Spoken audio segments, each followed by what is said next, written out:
যদি আল্লাহ তাআলা এই দেশ পরিচালনার সুযোগ আমরা এত দিন, প্রত্যেকটা বাচ্চারে আমার নিজের সন্তানের মতো দেখব ইনশাআল্লাহ। সমাজ, নারী পুরুষ, ধর্ম বর্ণ নির্বিশেষে এমন একটা দেশ গড়তাম চাই, যে দেশে মানুষ মর্যাদা পাইব তার গুণাগুণের ভিত্তিতে, তার কোয়ালিটি দেখিয়ে তারে সমাজ তারে যথাযথ জায়গায় সম্মান করতে বাধ্য হইব। সে কোন ধর্মের এটা বড় কথা নাই, এমনকি সে কোন দলের এটাও বড় কথা। আল্লাহ তার মাঝে যোগ্যতা দিচ্ছেন, মেধা দিচ্ছেন, ইয়েস, এই জায়গার লাগে তারে আমরা হল তোমারই।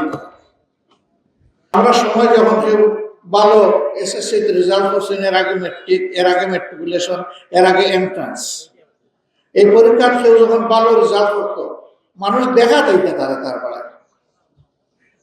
আর এখন ছাত্র বল তোমরা আমরা মাফ করিও।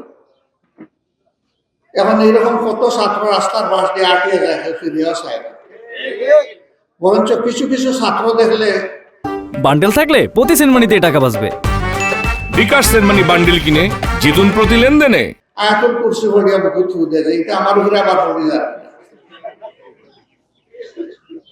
এর লাগে মাদক, অস্ত্র, মাস্তানি, কিছু মাফিয়া, কিছু গুন্ডারা তাদের স্বার্থে আমরা বাচ্চাদের নষ্ট করে দেয়।